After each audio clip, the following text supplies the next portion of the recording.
আমন্ত্রণ রাতের বাংলাদেশে, আপনাদের সঙ্গে আছি আমি সৌমিত্র শুভ্র। শুরুতেই জানাবো শিরোনাম। খালেদা জিয়ার মুক্তির জন্য রাজপথে আন্দোলনের শপথ নিতে বললেন মির্জা ফখরুল। আইনের প্রতি শ্রদ্ধা নেই বিএনপির, মন্তব্য ওবায়দুল কাদেরের। আইন আদালতের প্রতি আস্থা নেই বলেই বিএনপি নেতারা বলেন বেগম জিয়ার বিদেশে যাওয়া আইন কোনো বাধা নেই। রাজপথে আন্দোলনের মধ্য দিয়ে আমরা দেশনেত্রী বেগম খালেদাকে মুক্ত করব। সশস্ত্র বাহিনীর আধুনিকায়ন হচ্ছে উন্নত বিশ্বের সাথে তাল মিলিয়ে, জানালেন প্রধানমন্ত্রী। যে কোনো চ্যালেঞ্জ মোকাবেলায় প্রস্তুত দেশ। আমিনবাজারে গণপিটুনিতে 6 ছাত্র হত্যা মামলায় 13 জনের ফাঁসির আদেশ। কাঠগড়ায় কান্নায় ভেঙে পড়লেন আসামিরা, বাদীপক্ষের সন্তোষ। এতদিন আমরা কাঁদছিলাম, আজকে ওরা কাছে কান্না দেখার জন্য আসছে। রায় সংক্রান্ত এটা কার্যকারী হয়। কুয়েট অধ্যাপক সেলিমের মৃত্যু তদন্ত কমিটির 2 সদস্যের পদত্যাগ। বিচার না পাওয়া পর্যন্ত একাডেমিক কার্যক্রমে যোগ দেবেন না শিক্ষকরা। তদন্ত কমিটি গঠনের ব্যাপারে কোনো চিঠি বা কোনো এই ধরনের কোনো তথ্য এখনো পৌঁছায়নি। ছাত্র রাজনীতিমুক্ত ক্যাম্পাস চাই, এটা আমাদের সকলের দাবি। পৌনে 3 বছর পর সশরীরে এইচএসসি পরীক্ষা। করোনা পরিস্থিতি বিবেচনায় প্রয়োজনে বন্ধ করা হতে পারে শিক্ষা প্রতিষ্ঠান। কার্ড, তারপর হয়েছে গিয়ে প্রশ্নের মান বন্টন সব ভালো হয়েছে। আমাদের শিক্ষার্থীদের স্বাস্থ্য সুরক্ষার জন্য যে কোনো সিদ্ধান্ত প্রয়োজন হবে আমরা তা নেব। পার্বত্য শান্তি চুক্তির 2 যুগ উপলক্ষে বঙ্গবন্ধুর প্রতিকৃতিতে শ্রদ্ধা। সব শর্ত পূরণে কাজ করছে সরকার। এখনও সুফল না পাওয়ার অভিযোগ সন্তু লারমার। এছাড়াও রাতের বাংলাদেশে থাকছে দলের আগে অনুশীলনের জন্য হাজির সাকিব। পাকিস্তানের বিপক্ষে শেষ টেস্টের আগে উইকেট নিয়ে গবেষণা টিম ম্যানেজমেন্টের।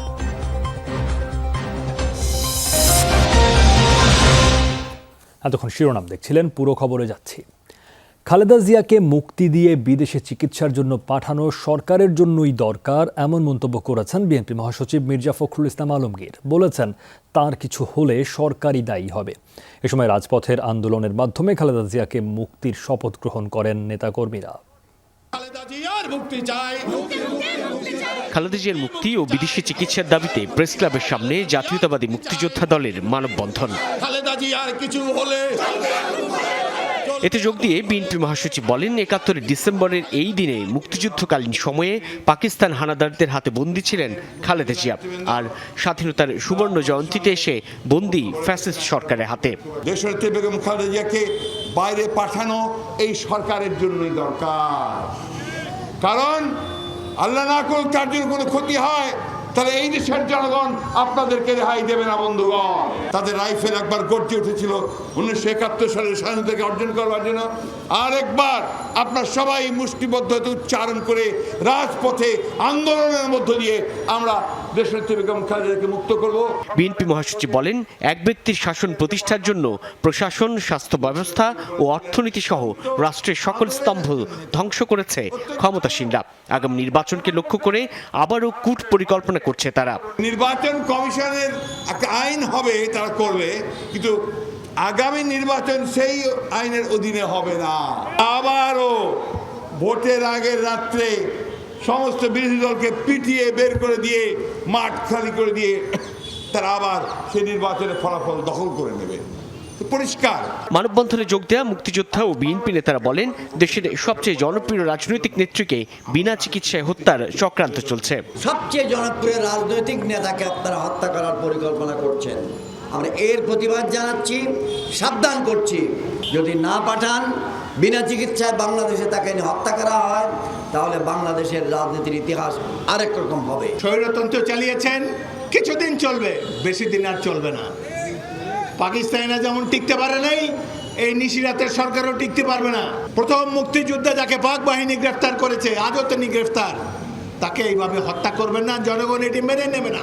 বিজয়ের মাসে মুক্তিযোদ্ধাদের প্রতি সম্মান জানিয়ে খালেদা জিয়াকে মুক্তি দিতে সরকারের প্রতি আহ্বান জানান মুক্তিযোদ্ধা দলের নেতৃবৃন্দ। সাইফুদ্দিন রবিন, যমুনা নিউজ, ঢাকা। আদালতের তোয়াক্কা করেন না বলেই খালেদা জিয়ার বিষয়ে অন্যায্য দাবি তুলছেন বিএনপি নেতারা, এমন অভিযোগ আওয়ামী লীগ নেতাদের। তবে সাজা মওকুফের আগে বিদেশ যাবার কোনো সুযোগ নেই, তাই রাষ্ট্রপতির কাছে ক্ষমা চাওয়ার পরামর্শ দিয়েছেন তারা। রাজধানীতে আলাদা অনুষ্ঠানে এসব কথা বলেন আওয়ামী লীগের দুই নেতা। বিএনপি মহাসচিব বলেছেন, বৃহস্পতিবার সকালে নিজ বাসভবনে সমসাময়িক বিভিন্ন ইস্যু নিয়ে ব্রিফিং করেন আওয়ামী লীগ সাধারণ সম্পাদক ওবায়দুল কাদের। সরকার যদি অবৈধই হয় তবে এই অবৈধ সরকারের কাছে দাবি করছেন কোন মুখে? ওবায়দুল কাদের বলেন, নিজেরা সংসদে থেকেও বর্তমান সরকারকে অবৈধ বলে চলেছেন বিএনপির নেতারা। আইন আদালতের প্রতি আস্থা নেই বলেই বিএনপি নেতারা বলেন বেগম জিয়ার বিদেশে যাওয়ায় আইন কোনো বাধা নয়। এ বক্তব্যের মাধ্যমে প্রমাণিত হয়েছে বিএনপি আইন আদালতের কোনো তোয়াক্কা করে না। দুপুরে সিরডাপ মিলনায়তনে গণমাধ্যমের স্বাধীনতা শীর্ষক গোলটেবিল বৈঠকে অংশ নেন আওয়ামী লীগের যুগ্ম সাধারণ সম্পাদক মাহবুবুল আলম হানিফ। জানান, দণ্ড মওকুফের আগে খালেদা জিয়ার দেশের বাইরে যাবার কোনো সুযোগ নেই। রাষ্ট্রপতি দয়ালু মানুষ, ক্ষমা চেয়েছেন, ক্ষমা দিয়েছেন। এখন খালেদাও যদি ক্ষমা উনি করে দেবেন, আমার বিশ্বাস তাতে সমস্যার সমাধান হয়ে যায়। কিন্তু সেটা না করে এখন এইটা নিয়ে আমাদের গণমাধ্যমরাও নানানভাবে বেগম খালেদার সারিবর্ষের জন্য আমাদের সরকারের দিকে তীর নিক্ষেপ করছেন, মাননীয় প্রধানমন্ত্রীর দিকে তীর নিক্ষেপ করছেন, সকাল বিকাল তার কাছে দাবি করছেন, যে অযৌক্তিক দাবিগুলো করে যাচ্ছেন যেগুলো আইন বহির্ভূত। বর্তমান প্রধানমন্ত্রীকে সংবাদ সম্মেলনে স্বাধীনভাবে প্রশ্ন করা যায়, তবে বিএনপির আমলে সংবাদ সম্মেলনেরই কোনো সুযোগ ছিল না বলে উল্লেখ করেন আওয়ামী লীগের এই নেতা। আপনারা কি কোনোদিন বেগম খালেদাকে আপনারা কোনো সংবাদ সম্মেলনে কি কথা জিজ্ঞেস করেছেন, করতে পেরেছেন? ভাস্কর ভাদুরী, যমুনা নিউজ, ঢাকা। 2041 সালের মধ্যে উন্নত সমৃদ্ধ বাংলাদেশ গড়তে সশস্ত্র বাহিনীকে অগ্রসৈনিকের ভূমিকা পালনের আহ্বান জানিয়েছেন প্রধানমন্ত্রী শেখ হাসিনা। বিশ্বের সাথে তাল মিলিয়ে প্রতিনিয়তই সশস্ত্র বাহিনীর আধুনিকায়ন করা হচ্ছে বলেও জানান তিনি। সকালে মিরপুরের ন্যাশনাল ডিফেন্স কলেজের সনদ প্রদান অনুষ্ঠানে এসব কথা বলেন প্রধানমন্ত্রী। মিরপুর ডিফেন্স কলেজে ন্যাশনাল ডিফেন্স কোর্স 2021 এবং আর্মড ফোর্সেস ওয়ার কোর্স 2021-এর সনদ প্রদান অনুষ্ঠানে গণভবন থেকে ভার্চুয়ালি যোগ দেন প্রধানমন্ত্রী শেখ হাসিনা। সফল প্রশিক্ষণ শেষে কোর্স মেম্বারদের সনদপত্র প্রদান করলাম। প্রধানমন্ত্রীর সম্মতিতে অনুষ্ঠানে কোর্স সমাপ্তকারী সদস্যদের দেয়া হয় সনদ। পরে প্রধানমন্ত্রী বলেন, প্রজন্মের পর প্রজন্ম যাতে উন্নত জীবনযাপন করতে পারে সেই লক্ষ্যেই কাজ করছে বর্তমান সরকার। সরকারের নীতির কারণেই সশস্ত্র বাহিনীর উন্নতি হচ্ছে বলেও উল্লেখ করেন শেখ হাসিনা। আমি দেশপ্রেমে উদ্বুদ্ধ হয়ে আমাদের সশস্ত্র বাহিনীর সদস্যদের এটুকুই বলবো যে আমার 41-এর যে প্রেক্ষিত পরিকল্পনা বাস্তবায়ন তারই অগ্রসেনা হিসেবে আপনারা কাজ করে যাবেন আমি আশা করি। আর 2071 সালে আমাদের স্বাধীনতার শতবর্ষ পূর্তি হবে, সেটাও আমাদের মাথায় রেখে এগিয়ে যেতে হবে। বাংলাদেশ আর পিছিয়ে যাবে না, বাংলাদেশ এগিয়ে যাবে। আন্তর্জাতিক প্রতিযোগিতায় টিকে থাকতে সশস্ত্র বাহিনীর আধুনিকায়ন করা হচ্ছে বলে জানান প্রধানমন্ত্রী। 1975 সালে বাংলাদেশ স্বল্পোন্নত দেশের মর্যাদা পেয়েছিল জাতির পিতা বঙ্গবন্ধু শেখ মুজিবুর রহমানের আমলে। আর 2021 সাল আমাদের স্বাধীনতা সুবর্ণ জয়ন্তীতে আমরা উন্নয়নশীল দেশের মর্যাদা পেলাম। কাজে আজকে আমরা উন্নয়নশীল দেশ হিসেবে আমাদের দেশকে আমরা এগিয়ে নিয়ে যাব। এখানে যে কোনো চ্যালেঞ্জ মোকাবেলার জন্য বাংলাদেশ সদা প্রস্তুত। বিশ্ব শান্তি রক্ষার পাশাপাশি করোনা মহামারীতে সশস্ত্র বাহিনীর ভূমিকা আর নানা পদক্ষেপের প্রশংসা করেন প্রধানমন্ত্রী।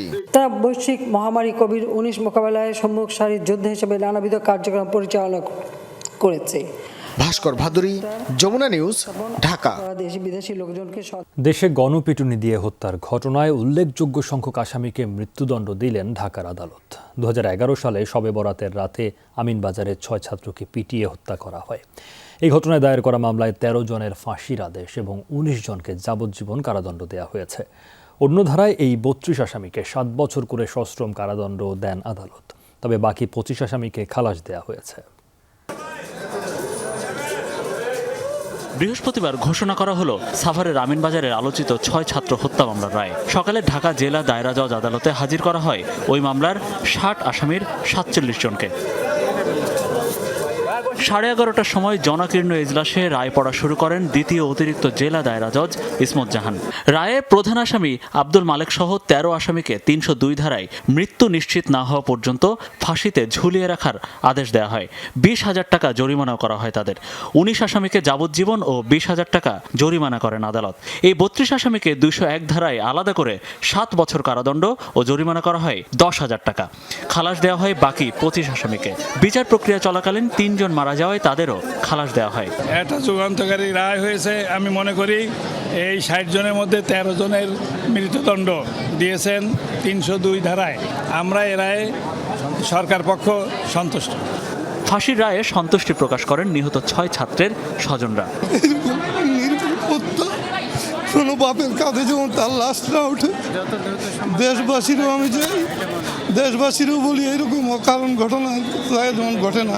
কতদিন লাগে ফাঁসি হইতে জানি না, এতদিন আমরা কাঁদছি না, আজকে ওরা কাছে কান্না দেখার জন্য আসছি। রায় সন্তুষ্ট, এটা কার্যকারী হয়, রায় আমরা সন্তুষ্ট। রায় শুনে এজলাসের ভেতরেই কান্নায় ভেঙে পড়েন আসামিরা, মুষড়ে পড়েন সব আসামির স্বজনরাও। রায়ে সংক্ষুব্ধ আসামিপক্ষ উচ্চ আদালতে যাওয়ার কথা জানান। এই প্রথম মনে হয় যে গণপিটনের যে মামলায় এই ধরনের একটা যে রায় হয়েছে। রাষ্ট্রপক্ষ তো টোটালি ফেলিওর হয়েছে এই মামলাটা প্রুফ করার জন্য, কোনো সাক্ষীও নাই এই মামলায়।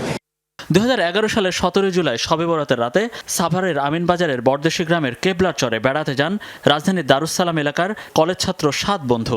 মসজিদে মাইকে ঘোষণা দিয়ে ডাকাত সাজিয়ে তাদের হত্যা করা হয়। তাদের বিরুদ্ধে সাভার থানায় ডাকাতির মামলাও করেন ওই এলাকার বালু ব্যবসায়ী আব্দুল মালেক। পরে গণমাধ্যমে প্রকৃত ঘটনা উঠে এলে ওই মামলার বাদী মালেক সহ 60 জনের বিরুদ্ধে হত্যা মামলা দায়ের করে পুলিশ। উচ্চ আদালতের নির্দেশে সবশেষ মামলা তদন্ত শেষ করে র্যাব। বাংলাদেশে যতগুলো গণপিটুনির ঘটনা ঘটে তার পরিকল্পিত হোক বা অপরিকল্পিত হোক অধিকাংশই রহস্যের কুলকিনারা হয় না। এদিক দিয়ে আমিনবাজারের এই 6 ছাত্র হত্যা মামলার রায় বহুকাল ধরে বাংলাদেশের এই গণপিটুনির সময় হিংস্রতা বা জনরোষ ঠেকানোর জন্য একটা বিরাট দৃষ্টান্ত হয়ে থাকবে বলে মনে করছেন বিচার সংশ্লিষ্টরা। মনিরুল ইসলাম, যমুনা নিউজ, ঢাকা। খুলনা প্রকৌশল ও প্রযুক্তি বিশ্ববিদ্যালয়ের শিক্ষকের মৃত্যুর ঘটনায় কোনো সিদ্ধান্ত ছাড়াই শেষ হয়েছে সিন্ডিকেট সভা। কাল সকালে আবারও বৈঠক ডাকা হয়েছে। এ ঘটনায় গঠিত 3 সদস্যের তদন্ত কমিটি থেকে পদত্যাগও করেছেন 2 জন। এদিকে অধ্যাপক সেলিম হোসেনের মৃত্যুর ঘটনায় প্রতিবাদ সভা করেছে শিক্ষক সমিতি। শিক্ষক মৃত্যুর ঘটনা তদন্তে 3 সদস্যের কমিটি করেছিল বিশ্ববিদ্যালয় প্রশাসন। একদিন পর হঠাৎ কমিটির 2 জনের পদত্যাগ। পরবর্তী করণীয় ঠিক করতে বৃহস্পতিবার সিন্ডিকেট সভা বসলেও আসেনি কোনো সিদ্ধান্ত। শুক্রবার আবারও ডাকা হয়েছে সভা। ইলেকট্রিক্যাল বিভাগের শিক্ষক ও লালন শাহ হলের প্রভোস্ট ডক্টর সেলিম হোসেন, তার মৃত্যু স্বাভাবিক নয় বলেই দাবি বিশ্ববিদ্যালয় শিক্ষক সমিতির। সুষ্ঠু তদন্ত ও জড়িতদের গ্রেফতার দাবিতে প্রতিবাদ সভাও করেছে তারা। 40 জন মানুষ যদি একজন সিঙ্গেল রুমের ভিতরে ঢুকে, সেখানে নিশ্চয়ই এটা আমরা স্বাভাবিক ঘটনা মনে করতে পারি না। এই মানসিক চাপটা আমাদের প্রিয় শিক্ষক নিতে পারেননি বলেই আমরা এটাকে হত্যা বলে, আমরা এটা অস্বাভাবিক মৃত্যু হিসেবে এটাকে বলছি।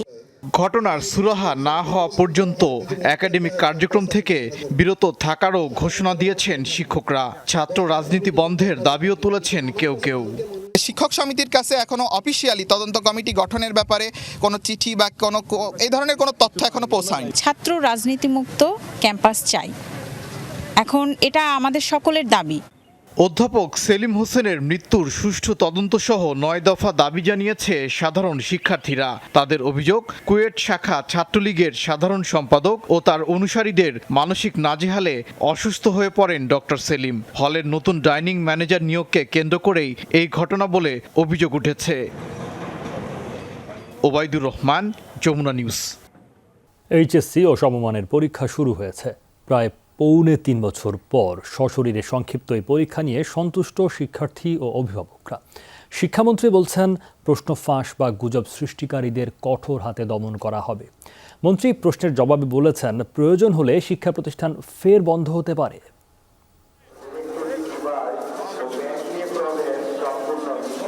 করোনা মহামারীর এই সময়ে স্বাস্থ্যবিধি ও শৃঙ্খলাবিধি মেনে শিক্ষার্থীরা পরীক্ষার কেন্দ্রে প্রবেশ করে।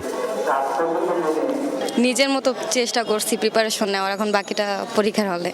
প্রায় 3.25 বছর পর সশরীরে এইচএসসি ও সমমানের পরীক্ষা অনুষ্ঠিত হচ্ছে। প্রথম দিনে 2 শিফটে পরীক্ষা, সংক্ষিপ্ত সিলেবাসে অর্ধেক মানবন্টন ও সময়ে যে পরীক্ষা নেওয়া হয় তাতে সন্তুষ্ট শিক্ষার্থীরা।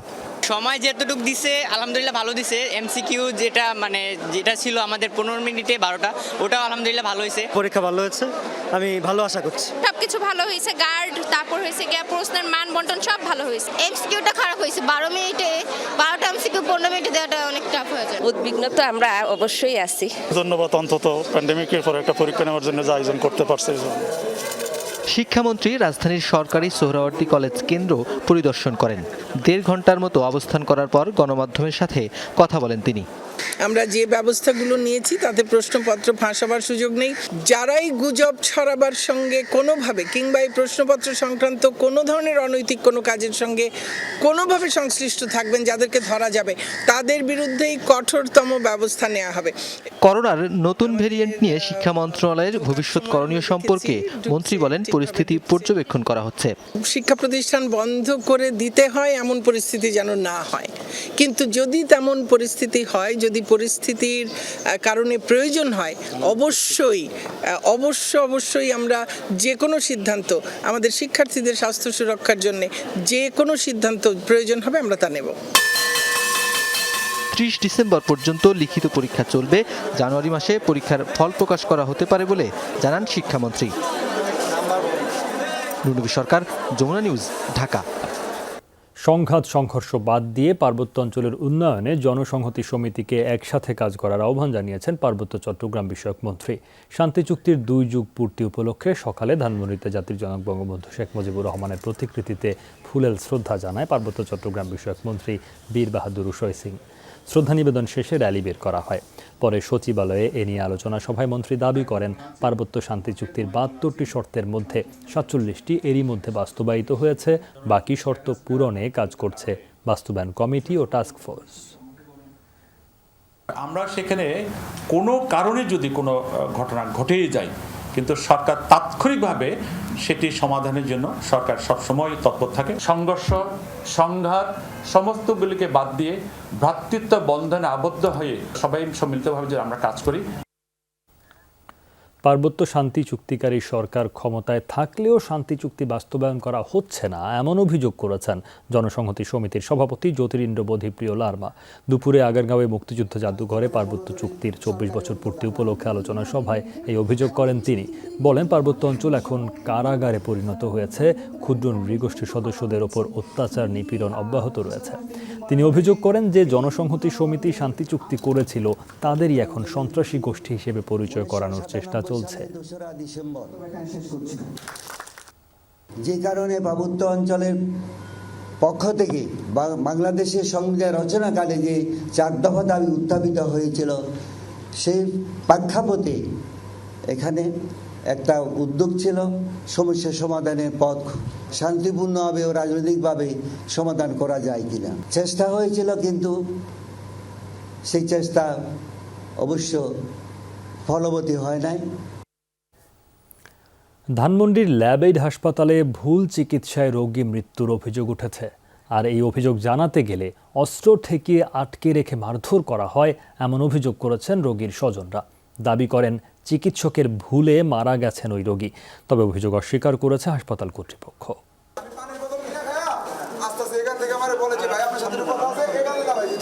ভুল চিকিৎসায় রোগী মারা যাওয়ায় তার প্রতিবাদ করতে যান স্বজনরা। এ সময় অস্ত্র ঠেকিয়ে হাসপাতালের বাথরুমে আটকে রেখে স্বজনদের মারধর করে হাসপাতালের স্টাফরা, এমন অভিযোগ নিহত দৌলত ব্যাপারীর স্বজনদের। হসপিটাল না, এটা একটা কসাইখানা। আমরা যারা দেখি অন্যান্য সাধারণ যারা লোক আসে আমাদের সাথে যেহেতু এই বিয়ে হয়েছে, এই হসপিটালে কোনো অনাকাঙ্ক্ষিত ঘটনা যদি তাদের দ্বারা ঘটে, ওনারা ওই সব সন্ত্রাস দিয়ে এগুলো প্রতিহত করার জন্য চেষ্টা করে। যার জ্বলন্ত প্রমাণ আজকে আমি ওইখান থেকে নিয়ে ভিতরে নিয়ে গেছে, পরে ভিতরে নিয়ে লক করে দিছে ভিতর থেকে। পরে আমার একজন বলল যে ওইখানে অনেক শব্দ হইতেছে, পরে আমি যা দেখি এই অবস্থা। পরে আমরা 4-5 জন যা দেখি ওরে এলোপাথরি ভাবে একটা পিস্তলের মতন, ঠিক আছে, ওর এখানে বাড়ি দিছে, মনে মাথায় না তো বাড়ি দিছে, ঠিক আছে। মারধরের সময় হাসপাতালে আসা অন্য রোগীর স্বজনরা তাদের রক্ষা করেন। 10-15 জন লোক এই জায়গায় দাঁড়ানো ছিল, সাদা পোশাক পরা, সাদা শার্ট, কালো প্যান্ট। ওনারে দইরা নিয়ে আসছে, দইরা নিয়ে এসে লেডিস টয়লেটের ভিতর ঢুকাইছে। ওনারে অনেক মারামারি করছে, এদিক দিয়ে রক্ত পড়তেছিল, নাকি মুখে রক্ত পড়তেছিল। তারপরে আমরা সবাই গিয়ে ওনারে বাসায় আনছি। এই যেখান তার ব্লাড বাড়িতে আছে, মুখের রক্ত, তখন পিস্তলটা বাড়ি দিছিল মাথার মধ্যে। তারপরে ওরা হারা তো বাইক করে নিয়ে আইছি, তারপরে হারা 2 জন বাথরুম লাগাই দিছিল, বাথরুম ভাঙিয়ে হাগে 2 জনে বাইক করছি। তবে হাসপাতালের জনসংযোগ কর্মকর্তার দাবি, রোগী মৃত্যুর খবর শুনে মারমুখী আচরণ করলে স্টাফরা তাদের থামানোর চেষ্টা করেন। এটা একদম মিথ্যা কথা, অস্ত্রধারী নেই, আমাদের সিকিউরিটি গার্ড ছিল। তারা কি আর্মস ক্যারি করে? না, তারা আর্মস ক্যারি করে না। তাহলে এটা কারা ছিল? এটা ওদেরও হতে পারে। এখানে আপনি দেখেন ওদের কি পরিমাণ লোক আছে। 13 তারিখ ওনাদেরকে জানানো হয়েছে পেশেন্টের অবস্থা খারাপ, এই পেশেন্ট বাঁচার মতো না, এবং ওনার সার্জারি করার পরেও ওনার শরীর প্রপারলি ভালো হচ্ছিল না, দ্যাট মিনস ওনার রিঅ্যাকশন নাম ছিল না। গত মাসের 10 তারিখে কিডনিতে পাথর নিয়ে গুরুতর অবস্থায় কেরানীগঞ্জের ব্যবসায়ী দৌলত ব্যাপারী ভর্তি হন ধানমন্ডি ল্যাবেট হাসপাতালে। ভর্তির পরদিনই তার অপারেশন হয়। অপারেশনের পর থেকেই তার অবস্থা খারাপ হতে থাকে। রাব্বি সিদ্দিকী, যমুনা নিউজ, ঢাকা। নিরাপদ সড়কের দাবিতে পূর্ব নির্ধারিত কর্মসূচি মানববন্ধনে পুলিশের বিরুদ্ধে বাধা দেওয়ার অভিযোগ করেছে শিক্ষার্থীরা। সকালে রামপুরা ব্রিজ এলাকায় মানববন্ধনে অংশ নিতে শিক্ষার্থীরা জড়ো হতে শুরু করে, তবে পুলিশ সেখানে তাদের দাঁড়াতে দেয়নি। বাধার মুখে কর্মসূচি বাতিলের সিদ্ধান্ত নেওয়া হয়। তবে নিরাপদ সড়কের দাবিতে আবারও মাঠে নামার হুঁশিয়ারি দিয়েছে শিক্ষার্থীরা। পুলিশের দাবি, আন্দোলনের সুযোগে বহিরাগতরা অরাজকতা সৃষ্টি করতে পারে এমন তথ্যের ভিত্তিতে কর্মসূচি বাতিল করতে বলা হয়েছে। ঢাকা বিশ্ববিদ্যালয়ে সবসময় অসাম্প্রদায়িক ও মুক্তবুদ্ধির চর্চার প্রধান পীঠস্থান ছিল, তবে বর্তমানে কিছু ষড়যন্ত্রকারীর কারণে এই চর্চা ব্যাহত হচ্ছে। বিকেলে ঢাকা বিশ্ববিদ্যালয়ের শতবর্ষের আলোচনা অনুষ্ঠানে এসব কথা বলেন বক্তারা। তারা বলেন, ভাষা আন্দোলন থেকে আজ অবধি ঢাকা বিশ্ববিদ্যালয় দেশের সকল ইতিহাসে জড়িয়ে আছে। এই বিশ্ববিদ্যালয়ের শিক্ষার্থীরা কখনো অন্যায়ের কাছে মাথা নত করেনি। অনুষ্ঠানে ডাক ও টেলিযোগাযোগ মন্ত্রী মোস্তফা জব্বার বলেন, আগামী শতকের জন্য শিক্ষা, গবেষণা, মুক্তবুদ্ধি চর্চায় অনুকরণীয় হতে হলে সমন্বিত উদ্যোগ নিতে হবে। 5 দিনব্যাপী শতবর্ষের দ্বিতীয় দিনের আলোচনা অনুষ্ঠান শেষে আয়োজন করা হয় সাংস্কৃতিক অনুষ্ঠান।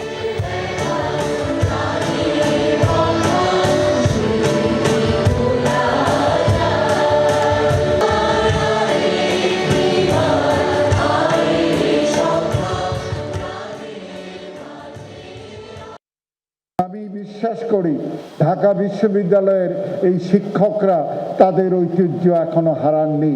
তাদের পূর্বপুরুষরা যে দক্ষতার সাথে, যে মানসিকতা নিয়ে আমাদেরকে মানুষ করেছেন, আমি বিশ্বাস করি ঢাকা বিশ্ববিদ্যালয়ের এখনকার শিক্ষকরা সেই ধারাবাহিকতাই অক্ষুণ্ণ রাখছেন।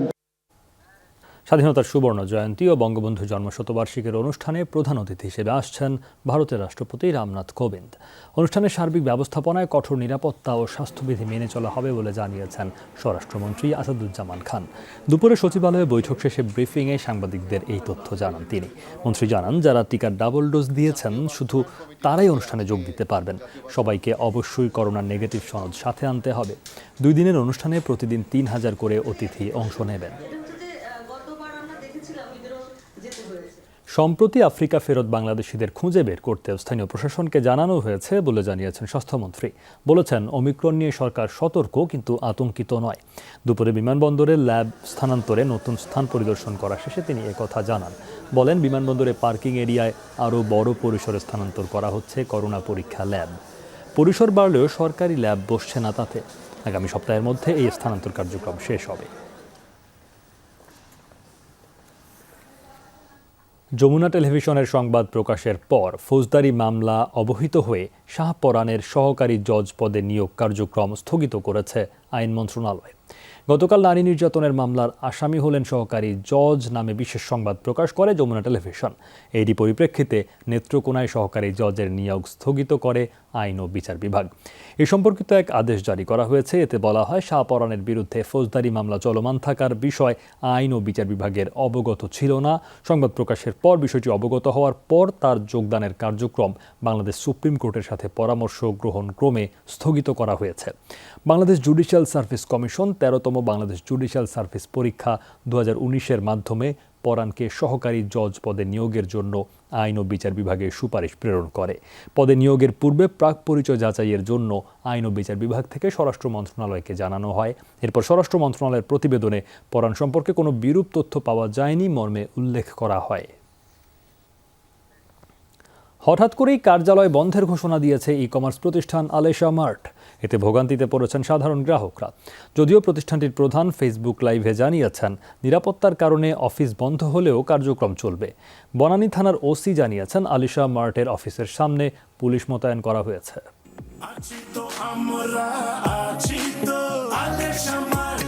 বুধবার রাতে ফেসবুকে এক পোস্টে ই কমার্স প্রতিষ্ঠান আলেশা মার্ট অনির্দিষ্টকালের জন্য অফিস বন্ধ ঘোষণা করে।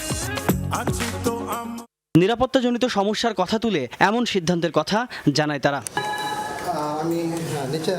হঠাৎ করে আলেশা মার্টের অফিস বন্ধ হওয়ায় ভোগান্তিতে পড়েছেন সাধারণ গ্রাহকরা। তথ্য পাওয়ার সাথে সাথেই অনেক পাওনাদার অফিসটিতে ভিড় করে। আমি SMS পাচ্ছি, ঠিক আছে, আমার আসতে বলছে, গতকালকে টাকা দেওয়ার কথা ছিল, তার আগে টাকা দেওয়ার কথা ছিল, কিন্তু দেয়নি। আমার একটা চেক সেটা হারিয়ে গেছিলো, আমি জিডি করেছিলাম, তো জিডি কপিটা নিয়ে জাস্ট আমি দেখতে আসছি যে আসলে অফিসটা বন্ধ বা কী পর্যায়ে আছে এটা জানার জন্য জাস্ট আসছি, আমি নাথিং এলস। আমি টোটাল 7,74,000 টাকা।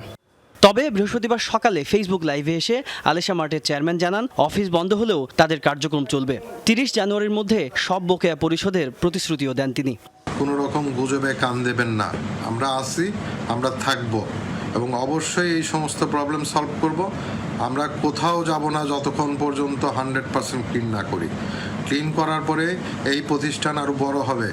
এদিকে বনানী থানার ওসি জানিয়েছেন প্রতিষ্ঠানটির অনুরোধে এর মধ্যেই আলেশা মার্টের কার্যালয়ের সামনে পুলিশ মোতায়েন করা হয়েছে।